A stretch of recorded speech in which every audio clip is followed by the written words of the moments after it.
बंगाल वालों अगर बुरा नहीं माने तो एक बात करूं हाथ जोड़ के, मस्जिदों के 2-2 करोड़ के मीनार बनाने की बजाय कोशिश करो कि वो 2-2 करोड़ गरीबों पे खर्च करो और उनको मजबूत करो। अगर हमारी कौम 10 साल में मजबूत हो गई तो 2 नहीं बल्कि 10 करोड़ के मीनार हम बना सकेंगे। इसलिए मेरी गुजारिश है, जलसों के खर्चे भी कम करो, शादियों के खर्चे भी कम करो और सब खर्चे कम करके अपनी कौम को मजबूत करो। हुजूर अलैहिस्सलाम इसीलिए तशरीफ लाए थे। तो दीनदार बनो, मालदार बनो, और नंबर 3 एजुकेशन पे बहुत मेहनत करो।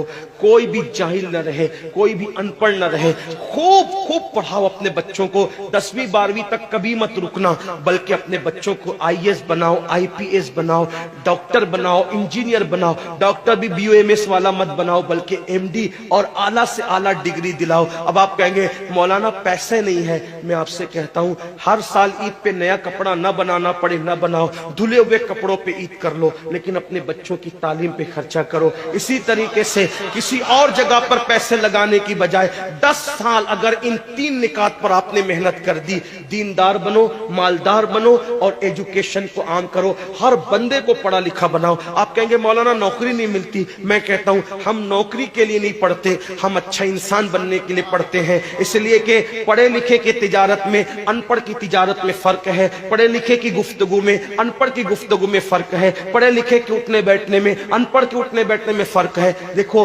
आप ये नहीं कहता हूं कि आप सब अनपढ़ हो, लेकिन एक बात आपसे कहता हूं, महफिल में पढ़े लिखों का अंदाज और होता है, अनपढ़ लोगों का अंदाज और होता है। खाने में, पीने में, उठने में, बैठने में तालीम को आम करो, दुनिया भी पढ़ाओ, आखिरत भी पढ़ाओ। अपने बच्चों को इतना इल्म दो कि वो मुसलमान रहे, सच्चे मुसलमान रहे, और अपनी बच्चियों को भी इतना इल्म दो, सच्ची पक्की मुसलमान रहे। और स्कूल, कॉलेज, यूनिवर्सिटी में आला से आला तालीम दिलाओ। और याद रखना, गुर्बत का बहाना मत बनाओ। बिटिया की शादी होती है तो लाखों रुपए कहां से आते हैं, और आपसे कहता हूं 8 घंटे मेहनत करने की बजाय 16 घंटे मेहनत करो। मेहनत में पीछे मत हटो, अपने बच्चों को पढ़ाओ। सिर्फ 10-12 साल हिंदुस्तान के तमाम मुसलमान मेहनत करके अपने बच्चों पे मेहनत कर ले, कोशिश कर ले, काविश कर ले, तो देखना नक्शा बदल जाएगा। ये भी आपसे कहता हूं, एक बात कहता हूं, मना नहीं कर रहा हूं, अगर मुझसे गलती हो तो मेरे उलमा इस्लाह करेंगे, आप मेरी जात को देख के कबूल नहीं करना।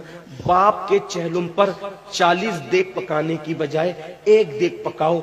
उन 40 देगों का खर्चा बचाकर किसी बच्चे की तालीम पर अपने बाप के इसाले सवाब के लिए खर्चा कर दो।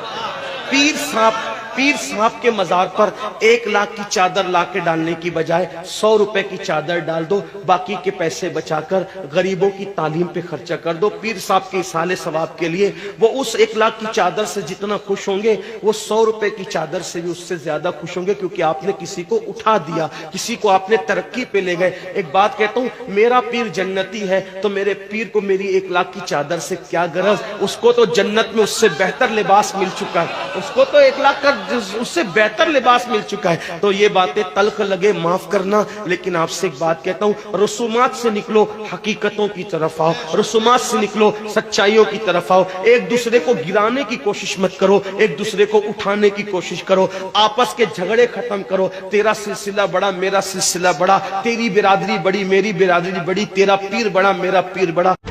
अस्सलामु अलैकुम नाज़रीन, आप देख रहे हैं वतन की पुकार मीडिया न्यूज़ चैनल, आपका अपना चैनल।